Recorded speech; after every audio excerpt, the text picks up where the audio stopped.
시간에 우리에게 주시는 하나님의 말씀은 누가복음 2장 10절에서부터 14절입니다. 누가복음 2장 10절에서부터 14절입니다.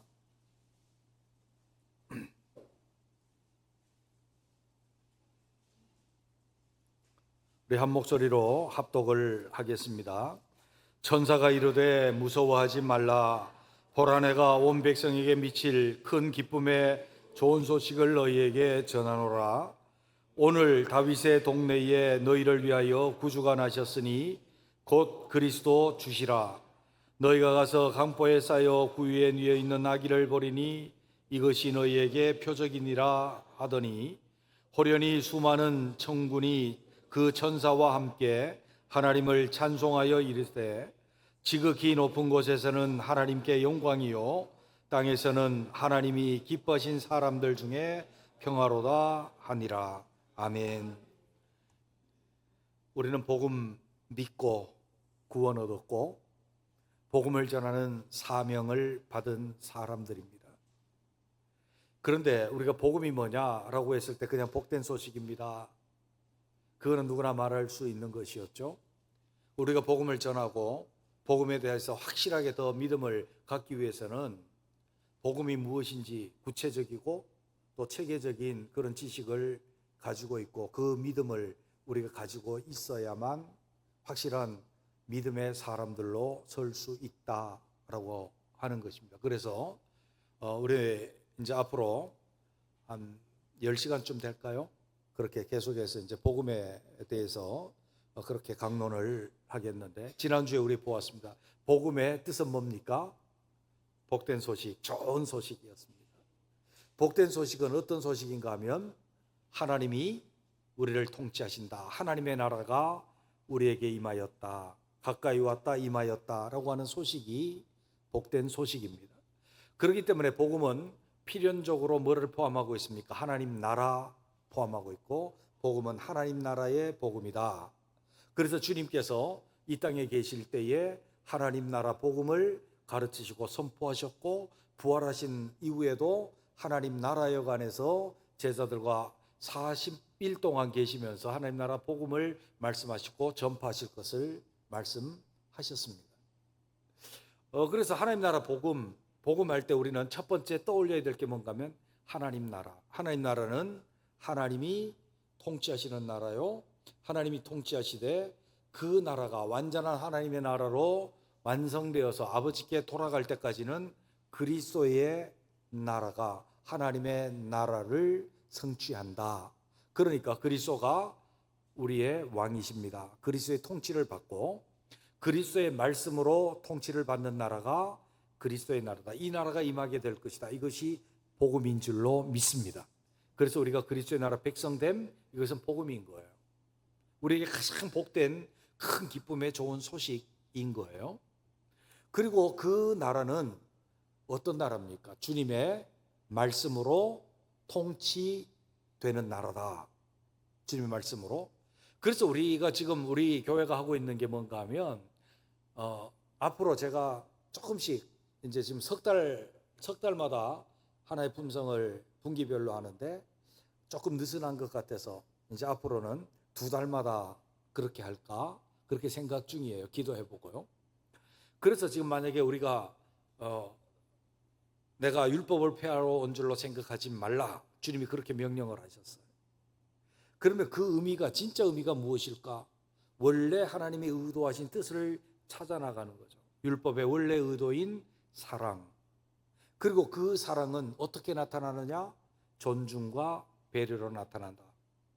그것은 우리 주님의 명령이 내 삶의 원리가 된다라고 하는 것은 주님의 명령을 우리가 지킴으로 원래 하나님의 뜻대로 지킴으로 우리가 그리스도 나라 백성이 된다라고 하는 의미를 가지고 있습니다. 우리는 품성이라고 하는 이름을 붙이니까 우리의 도덕적인 어떤 성품이 바뀌고 개발이 된다라고 생각을 할 수 있지만 그것 아닙니다. 그것은 그리스도 나라 운동입니다. 한번 따라해 보세요. 품성은 그리스도 나라 운동입니다. 그리스도 나라 운동은 주께서 우리에게 말씀하신 대로 내가 분부한 모든 것, 내가 너희에게 명령한 모든 것을 가르쳐 지키게 하는 데 있습니다. 그래서 우리는 그리스도 나라를 추구하고 하나님의 나라를 추구하고 그 안에서 복음을 추구하고 있는 것입니다. 이해가 되셨으면 아멘. 제가 이 목회를 10몇 년 동안 했는데 아직도 이해 못하는 사람이 있으면 머리가 안 좋은 거야. 아니면 마음이 다친 거예요. 자, 오늘 이제 계속해서 하도록 하겠습니다. 좋은 소식의 복음은 하나님의 통치 곧 하나님의 나라를 선포하는 것입니다. 그런데 주님의 성탄에 오늘 본문은요, 목자들에게 천사가 말을 했습니다. 온 백성에게 미치는 큰 기쁨의 소식을 전한다 라고 말했습니다. 그런데 그것이, 그 복음이 뭐라고 말하는가 하면 그리스도고 그리스도께서 이 땅에 오심이라고 말을 합니다. 하나님의 나라는 필연적으로, 하나님 나라 복음은 필연적으로 그리스도와 관련이 있습니다. 관련이 있어요. 그래서 모든 구약의 복음도 오실 그리스도와 관련이 있고요. 신약에서 복음이라고 하는 하나님의 나라라고 하는 그 본질 속에서 복음은 그리스도를 빼놓고 말할 수 없습니다. 그래서 복음은 그리스도에 관한 것이다. 그리스도의 나라 이라는 거죠. 1번 함께 읽어보겠습니다. 시작. 오늘은요 굉장히 내용이 쉬워요. 그러니까 여러분들이 빨리빨리 따라오시면 빨리 끝날 거예요.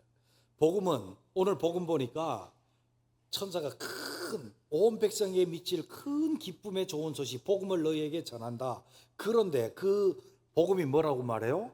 오늘날 다윗의 동네에 너희를 위하여 구주가 나셨다, 곧 그리스도께서 나셨다라고 하는 이 소식이 복음이었단 말이에요. 그러니까 우리가 복음할 때 그 복음의 아주 중심적인 것은 뭔가 하면 그리스도께서 이 땅에 우리를 위해서 이 땅에 오셨다라고 하는 것이 복음의 중심에 있다라고 하는 것을 우리가 깨닫게 되어집니다. 이것은 다윗의 동네, 곧 다윗을 통한 하나님의 나라이며 이것이 다윗의 후손 예수 그리스도의 통치와 관련된 메시아 나라와 관련이 있습니다. 곧 그리스도 나라입니다. 그렇기 때문에 주님의 오심은 하나님의 나라와 관련이 있는데 이것을 뭐라고 표현하는가 하면 다윗의 동네라고 표현을 했다고요. 다윗의 동네가 어디예요? 여러분 이거 성경 읽으면서 생각 안 해보셨습니까? 다윗의 동네가 어디일까? 유대 땅을 말하는 것일까?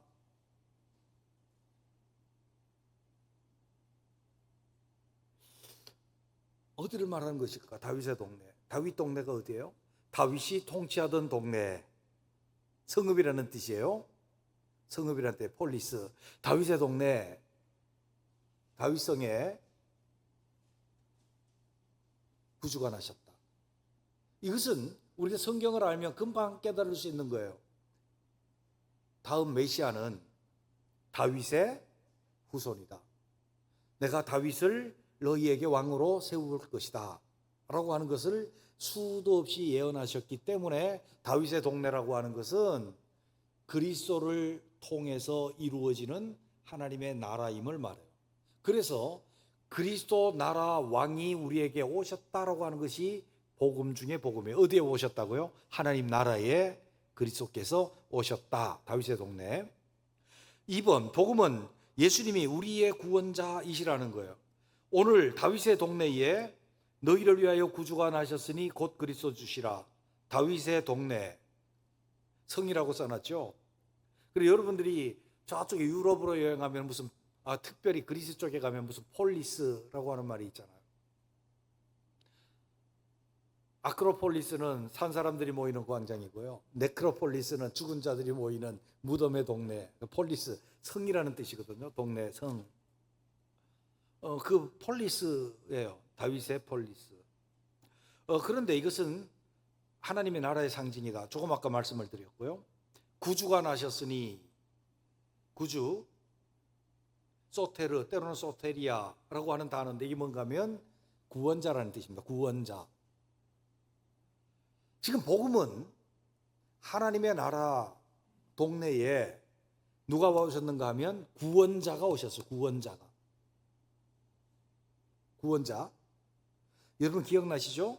마태복음 1장 21절 아시는 분만 시작. 아들을 낳으리니 그 이름을 예수라 하라. 이는 그가 자기 백성을 저희 죄에서 구원하실 자이심이라. 아멘. 예수님이라고 하는 그 이름 자체가 구원자예요. 자기 백성을 그들의 죄에서 구원하실 분이에요. 여기에 다윗의 동네는 하나님의 나라 백성이 살고 있는 하나님 나라 영역이라면 예수님께서 뭘로 오셨다는 겁니까? 자기 죄에 매여 있는, 죄책과 죄의 오염에 매여 있는 그 백성들을 그 죄의 영향력에서 건져내시는 거예요. 이게 구원이에요. 건져내시는 구원자가 오셨다. 그래서 누가 오셨다고요? 구주가 나셨다. 구원자가 나셨다. 구원자, 우리를 위해서, 하나님 나라 우리를 위해서 구원자가 오셨다는 것이 복음이에요. 그래서 세상에 우리가 복음을 전한다는 것은 뭐를 말하는가 하면 예수 믿고 복 받으세요가 아니고 예수 믿어. 예수님이 오셨습니다. 당신의 죄를 구원해 주실 주님이 오셨습니다. 그게 복음이에요. 그리고 나서 구주가 나셨으니 곧 누구라고요? 그리스도 주시니라. 여기 그리스도라고 하는 말은 히브리어로 구약의 단어로 쓰면 뭐라고요? 메시아, 기름 부음 받은 자거든요. 메시아예요. 그래서 기름 부음 받은 자라고 하는 의미를 가지고 있지만 예수님에 대해서 우리는 기름 부음 받은 자라고 생각하지 않아요. 메시아라고 생각해요. 메시아는 어떤 분인가 하면 주님의 나라를 위임받으신 분. 그래서 우리의 왕으로 오셔서 우리의 모든 죄의 문제, 또 포로됨의 문제, 종됨의 문제, 우리의 눈먼 것, 우리의 걷지 못하는 것, 갇힌 것, 이것에서 다 해방시켜 주시고 의와 평강의 왕으로서 우리를 다스릴 왕, 우리의 구주 메시아를 말씀하고 있는 거죠. 그러니까 예수님이 이 땅에 오셨어요. 그게 복음이 뭔가 하면 예수님이 그리스도시다. 그리고 주라고 하는 거예요. 주. 큐리오스라고 하는 이 주는 사람에 대해서 쓸 때는 종과 주인의 관계죠. 하나님께 대해서 쓸 때는 주, 오직 하나님만 주라고 부를 수 있는 거죠. 성삼위 하나님만 우리가 주로 불러요. 하나님 아버지, 아버지 하나님, 성부 하나님, 성자 하나님, 성령 하나님만 우리가 신적인 존재에 대해서는 주라고 부른다 그 말이에요. 그렇다고 한다면 여러분이 어떤 영적인 면에 있어서 주라고 부를 때는 항상 그러잖아요. 주 하나님 아버지 맞죠? 주 예수 그리스도 맞죠? 주 성령님 맞죠? 주 목사님 아니죠? 주 목사님도 있어요. 성의 주신 분. 안 된다 그 말이죠. 우린 지금 종과 노예 관계가 없어요. 그래서 우리에게 있어서는 주가 있어요, 없어요? 없어요. 주라고 불리는 분은 하나님이시다. 성삼위 하나님이시다. 그러니까 오늘 복음은 뭔가 하면 이렇다는 거죠. 우리의 구원자이시며 우리의 메시아이시며 우리의 하나님이신 왕이신 우리의 통치자 예수님이 오셨다. 이것이 복음인 줄로 믿습니다. 복음을 이제 하나 오늘 쉬워요. 그래서 우리는 복음의 중요한 요소들을 봅니다. 하나님 나라, 다윗의 동네요. 구원자, 그리고 그리스도 주, 하나님 통치자. 자, 두 번째, 우리를 죄에서 구원하실 분으로 오셨다는 것입니다. 아들을 낳으리니 이름을 예수라 하라. 이는 그가 자기 백성을 그들의 죄에서 구원할 자이심이라 하니라. 3번 함께 읽어보겠습니다. 작은 3번 시작.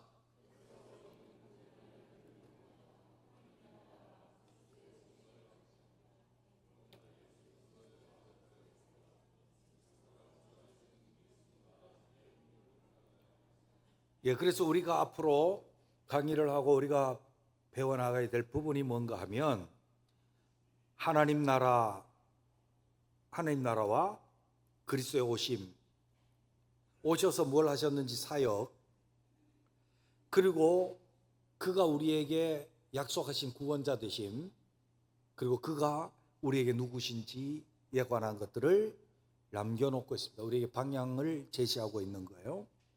3번, 그리스도의 오심은 하나님 나라를 이루기 위한 것입니다.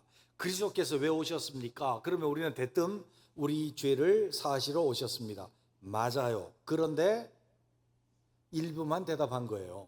일부만. 우리를 구원하시기 위해서 오셨습니다. 맞아요. 그런데 일부만 대답한 거예요. 우리 죄를 사하시고 우리를 구원하신 것, 그 궁극적인 목적을 우리는 말하고 있지 않아요. 궁극적인 목적은 하나님의 나라를 이루시기 위해서 오셨습니다. 이것이 복음이에요.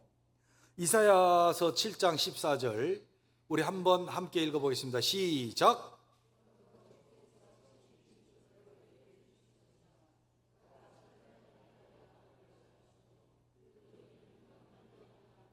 예, 임마누엘이라 하리라. 그 다음에 마태복음 1장 23절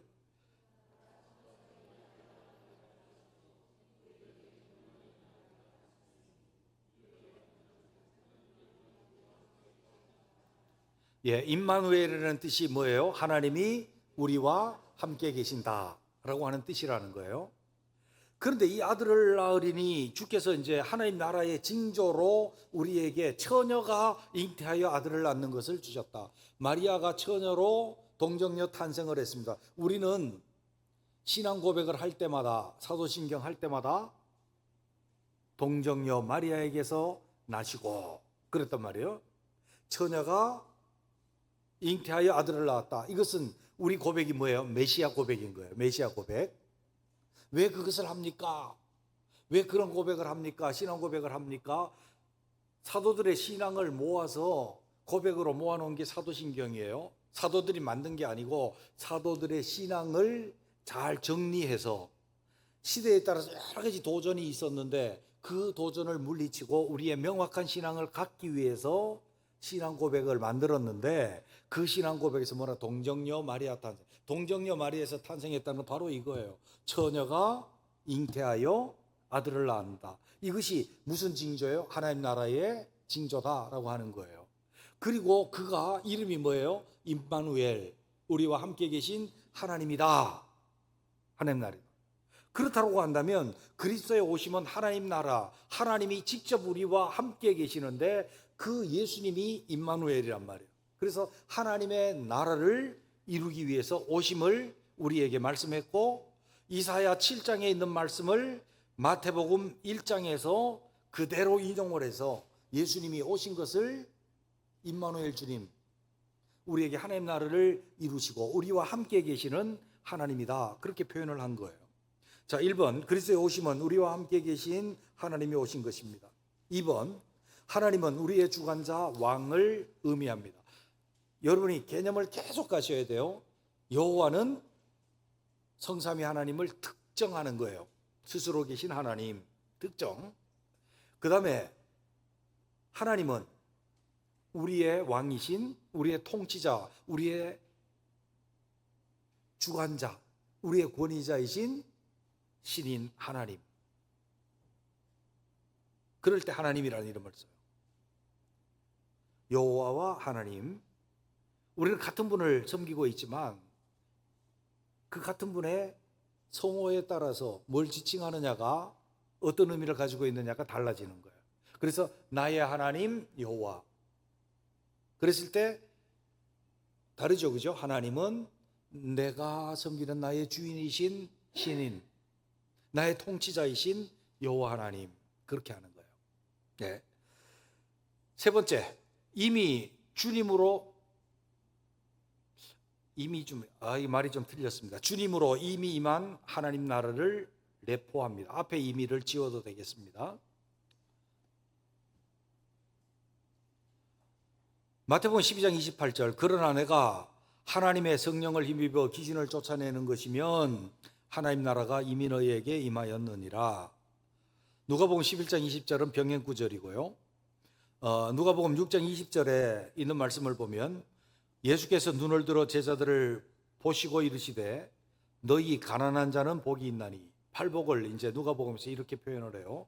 하나님 나라가 너희 것이며, 마태복음에서는 심령이 가난한 자가 복이 있나니 천국이 그들의 것이며, 약간 보는 관점에 따라서 다르게 표현한 거예요. 강조점이 좀 달라서 그렇죠.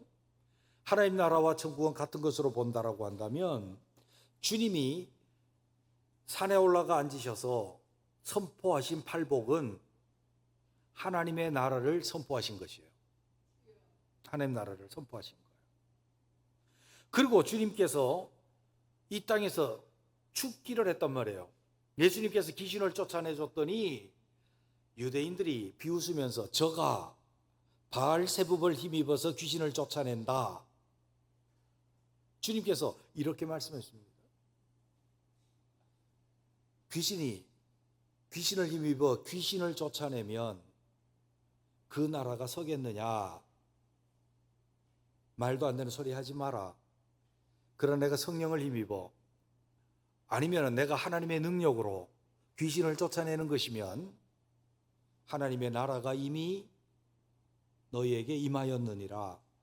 그것은 하나님 나라가 저 영원한 내세적인 하나님의 나라만을 말씀하고 있는 것이 아니고, 예수 그리스도로 말미암아 주님을 믿고 주님을 메시아로 받아들인 사람들에게 이미 하나님 나라가 임하였다라고 하는 것을 우리에게 말씀해 줘요. 이것을 어떤 사람들은 이렇게 말해요. 현세적인 하나님의 나라. 그럴 수 있겠죠? 그러나 우리는 이렇게 말해요. 이미 우리에게 이루어진 하나님의 나라, 우리에게 이루어졌습니다. 그러나 아직 우리가 완성되지 않은 하나님의 나라를 살아요. 그래서 완성되어질 하나님의 나라를 내포하고 있음을 보게 돼요.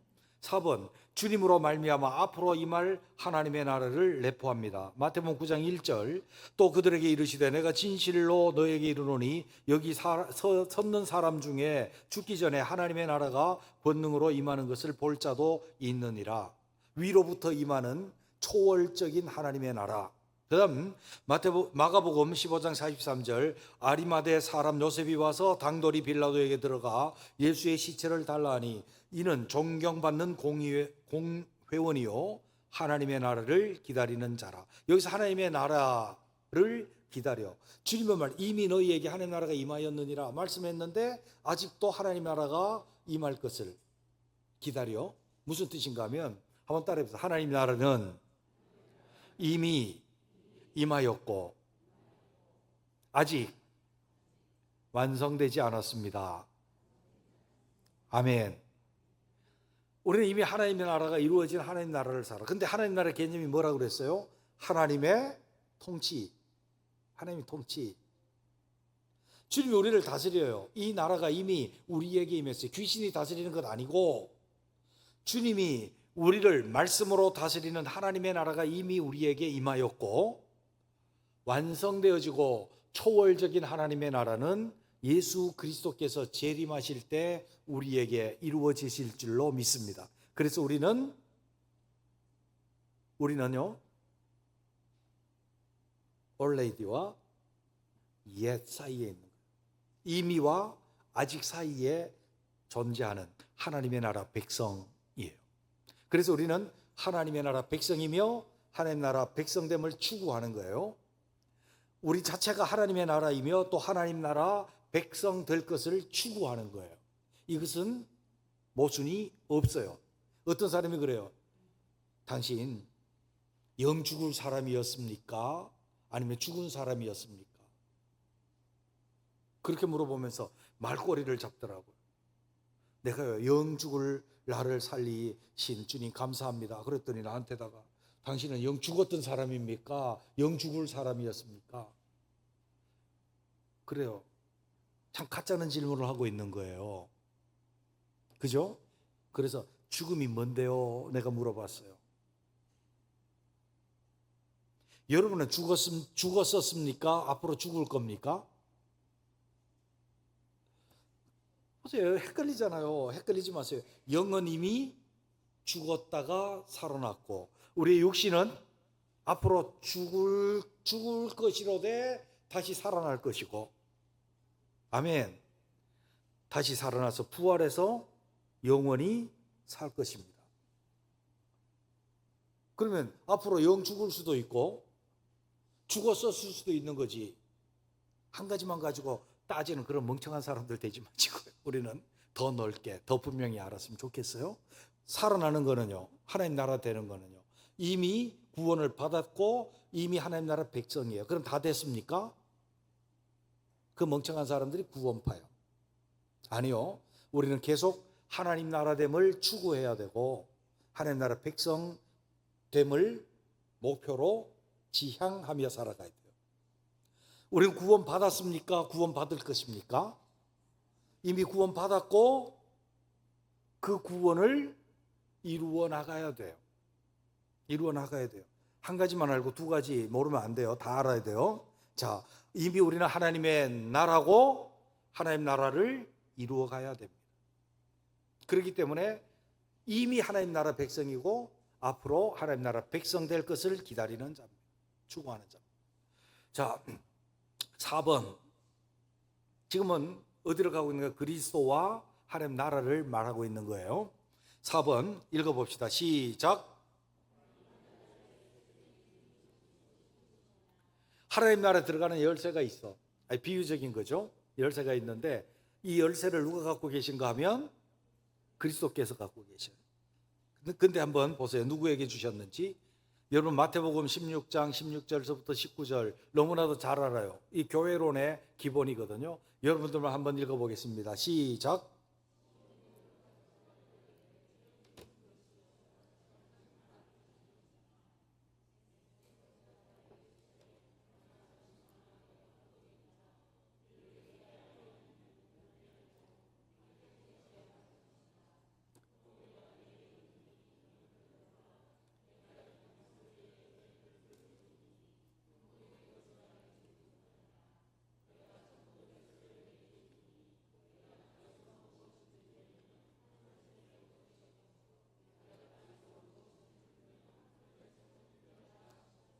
아멘. 이제 보십시오. 맨 처음에 뭐가 있는가 하면 사람들이 나를 누구라 하느냐 제자들에게 물어봤어요. 그때 제자들이 대답해요. 어떤 사람은 엘리야, 어떤 사람은 세례 요한이라고 그럽니다. 그거 말고 너희는 나를 누구라 하느냐? 베드로가 대답합니다. 주는 그리스도시요 살아계신 하나님의 아들이십니다. 너무나도 잘 아네요. 작년에 우리 표였잖아요. 그래 대답을 했어요. 그랬더니 칭찬을 하셔요. 바요나 시모나 내가 복이 있도다. 이를 내게 알게 하신 이는 혈육이 아니요. 이 혈육과 관련해서 바요나 요한의 아들이라는 뜻이에요. 관련해서 말씀하시면서 그건 네 아버지도 아니고 다른 사람으로부터 알게 된 게 아니야. 하늘에 계신 아버지께서 너로 하여금 그런 고백이 나오도록 하신 것이야. 또 내가 내게 이르노니 너는 베드로라. 내가 이 반석 위에 교회를 세우리니 음부의 권세가 이기지 못하리라. 지금까지 그의 이름은 뭐였습니까? 시몬. 베드로는 주님께서 이름을 바꿔주신 거예요. 지금 바꿔주신 거예요. 지금 이름을 바꿨는데 이 베드로라고 하는 이 이름의 뜻은 반석이라고 하는 뜻이에요. 반석. 주님이 반석으로 베드로의 이름을 바꿔주셨어요. 그리고 뭐라고 말씀합니까? 이 반석 위에 내 교회를 세우겠다. 베드로의 이름을 반석이라고 했어요. 반석이라고 했어요. 근데 이 반석 위에 내 교회를 세우겠다는 것은 베드로 위에다가 교회를 세우겠다는 말이 아니에요. 베드로의 이름을 바꿔준 시몬의 이름을 베드로로 바꿔주고 그가 베드로라고 하는 이름을 가지고 있는 동안에는 뭐가 생각나게 하는가 하면 이 신앙 고백과 교회의 기초를 생각하게 하는 거예요. 이해가 되셨죠? 어려워요? 단순하게 생각하지 말고 잘 생각해 보세요. 베드로가 신앙 고백을 했어요. 주는 그리스도십니다. 살아계신 하나님의 아들입니다. 야, 정말로 정말 귀하다 신앙 고백을 해서. 그런데 이것을 알게 하신 이는 혈육 아니야. 하늘에 계신 아버지야. 그리고 내가 너 이름을 이제 반석이라 그럴 거야. 그것은 반석을 기념하는 이름이라 그 말이에요. 근데 이 반석 위에 내가 교회를 세운다. 어디 그 반석이 뭔가 하면 이 신앙 고백이에요. 신앙이에요. 신앙. 베드로 위에 세운다는 것이 아니고 신앙 위에, 이 신앙 고백 위에 교회를 세우는데 왜 이름을 베드로라고 했을까? 이 신앙 고백을 기억하게 하는 이름이에요. 기억하게 하는 이름이에요. 이해가 되셨으면 아멘. 베드로 위에 세웠다라고 착각한 것이 교황제도예요. 그래서 베드로는 자기가 교황이라는 의식도 없이 지냈고요. 그리고 그 뒤로 무슨 쭉쭉쭉쭉 이제 속사도, 교부 이렇게 내려갔는데 어느 날 갑자기 자기가 5대 교황이라고 나타난 사람이 있었다고. 4대까지는 자기가 교황이란 말도 안 썼고 교황이라는 의식도 없었는데 5대째 돼가지고 이게 내가 교황이다. 왜? 베드로 위에 교회를 세웠기 때문에 내가 주장했어요. 근데 성경은 베드로 위에가 아니고 베드로는 이 신앙 고백을 기억하게 하는 기념 이름이에요. 바꿔준. 그리고 어디예요? 이 반석은 뭔가 하면 신앙 고백이에요. 신앙 고백이에요. 그 신앙 고백 위에 교회를 세우고, 교회는 음부의 권세, 죽음의 권세가 교회를 이겨요, 못 이겨요? 절대 못 이겨요. 한번 따라해 보세요. 교회를 죽음의 권세가 절대 못 이긴다. 주님이 약속하셨다. 아멘. 그래서 뭐 세상의 죽음의 권세들이 뭐 골리앗처럼 다가와도 우리는 이기는 거예요.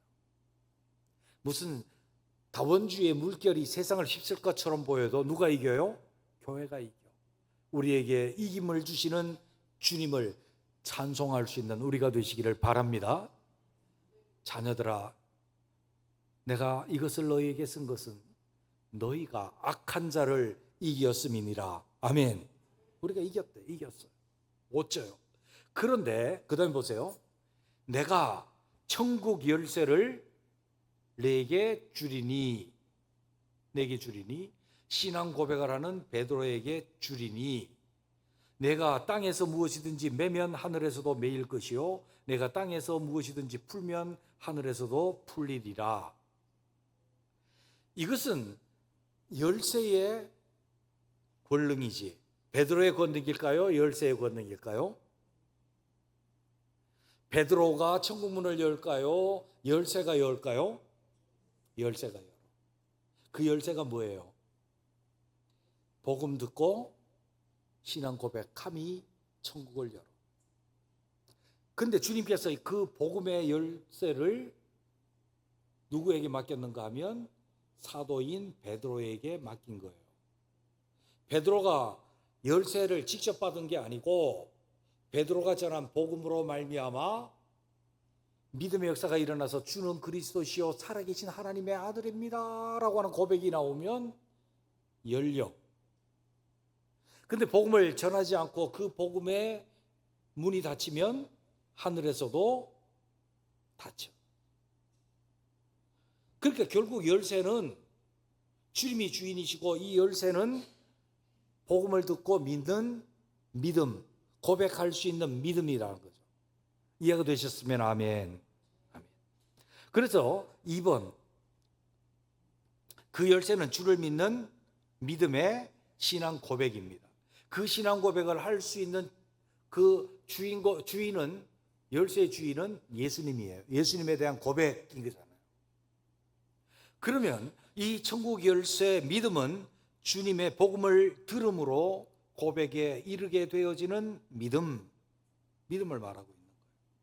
그 믿음은 어떻게 이루어지는지 로마서 10장 13절에서부터 17절에 말씀하고요. 누구든지 주의 이름을 부르는 자는 구원을 얻어. 누가 구원을 얻어요? 우리는 믿는 자, 그런데 성경은 주의 이름을 부르는 자, 주의 이름을 부르는 것은 뭐예요? 예배하고 기도하고 주님을 찾는 거예요. 주님과 인격적인 믿음의 관계를 갖고 있어요. 그런데 누구가 주님을 부를 수 있어요? 믿는 자. 믿지 아니하는 자를 어찌 부르리요? 여러분은 마호메트를 믿습니까? 안 믿죠. 그러니까 마호메트여 나를 구원하소서 그럽니까 여러분요? 아니죠. 주 예수여 나를 불쌍히 여기소서. 주 예수님을 예배하고 주님을 부르고 주님을 찾아. 왜요? 주님을 믿으니까. 뭘로? 그리스도시요 살아계신 하나님의 아들입니다. 믿으니까 주님을 불러. 근데 어떻게 해요? 듣지도 못한 이를 어찌 믿으리요? 복음을 내가 들어야 믿을 것 아닙니까? 그렇게 말을 해요. 전파하는 자가 없이 어찌 들으리요? 보내심을 받지 아니하였다면 어찌 전파하리요?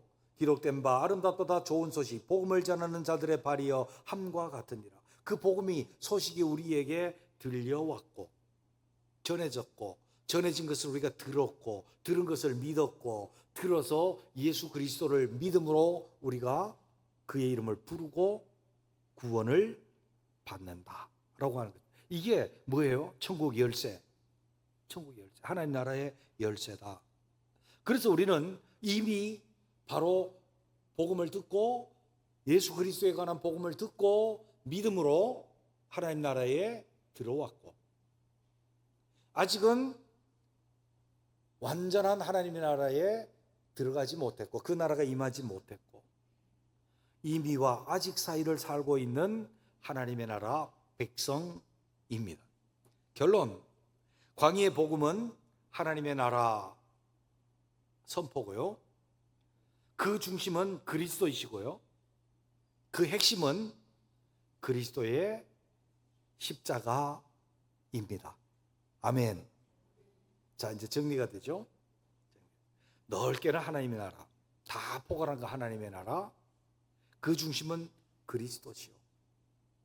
그 중심 속에 아주 핵은 그리스도의 십자가다 하는 것입니다. 다음 주에는 하나님 나라 복음과 십자가 복음의 상관성에 대해서 우리가 한번 보도록 하겠습니다. 기도합니다.